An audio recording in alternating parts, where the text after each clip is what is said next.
नमस्कार साथीहरु, हामीले नेपालको वायु निगमको विभिन्न कुराको चर्चा गरिसकेका छौं। ती भिडियोहरुमा नेपालमा भएको सबैभन्दा खतरनाक हवाई दुर्घटना पनि सामेल छ।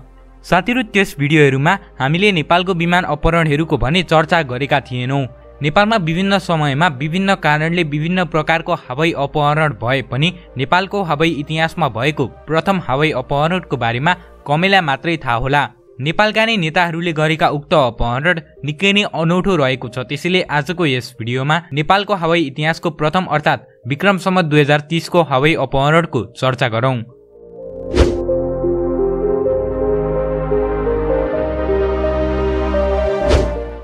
साथीहरु, नेपालमा पहिलोचोटि विमान अपहरण 2030 सालमा भएको थियो। त्यतिबेला नेपालमा पञ्चायत काल चलिरहेको थियो। पञ्चायत काल भएको कारणले नै नेपालमा सबै राजनीतिक दलहरू प्रतिबन्धित थिए।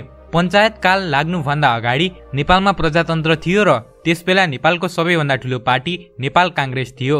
पञ्चायत काल लागू भएको कारणले नै नेपालमा नेपाल कांग्रेस पनि प्रतिबन्धित थियो। नेपालमा प्रजातन्त्र फिर्ता ल्याउन नेपाल कांग्रेसले सशस्त्र क्रान्ति गर्न चाहन्थ्यो, तर नेपाल कांग्रेससँग सशस्त्र क्रान्ति गर्न पर्याप्त पैसा थिएन। त्यसै कारणले नै नेपाल कांग्रेसले विमान अपहरणको बारेमा सोचेको थियो। यस विमान अपहरणमा मुख्य भूमिका भने गिरिजा प्रसाद कोइरालाले खेलेका थिए।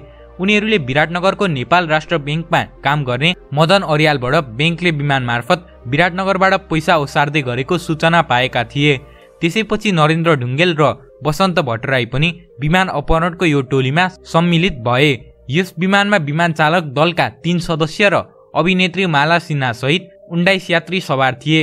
2030 जेठ 28 मा नेपाल राष्ट्र बैंक भारत अरियाबाट विराटनगर हुँदै काठमाडौँबाट भारतीय रुपैयाँ नोट ओसार्दै थियो। 8:30 मा नेपाल वायु सेवा निगमको विमान काठमाडौँको लागि उड्यो। उडेको 3 मिनेटमा नै अपहरणकारीले विमान आफ्नो नियन्त्रणमा लिए। उनीहरूले विमानलाई फोर्सबेसगञ्ज बिहारमा उतार्न लगाए। मुख्य अपहरणकारीहरू बसन्त भट्टराई, दुर्गा सुवेदी र नरेन्द्र प्रसाद ढुङ्गेल थिए। गिरिजा प्रसाद कोइराला र चक्र प्रसाद वास्तवला पैसा दार्जिलिङ पुर्याउन सक्रिय थिए। पैसा दार्जिलिङ पुर्याउन गाडी चलाएका गणेश शर्मा भने एक भारतीय नागरिक थिए।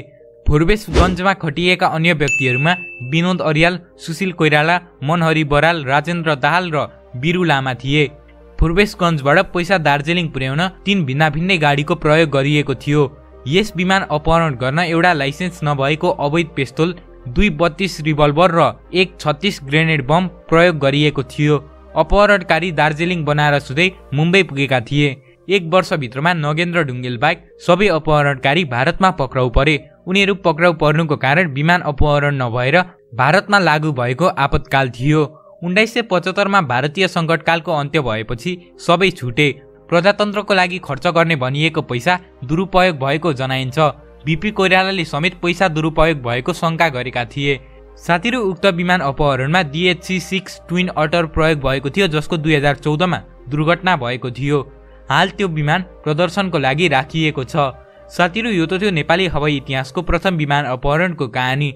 तपाईहरुलाई यो अपहरण सही लाग्छ कि गलत कमेन्टमा आफ्नो प्रतिक्रिया लेख्न नभुल्नु होला। आजलाई भने यति नै।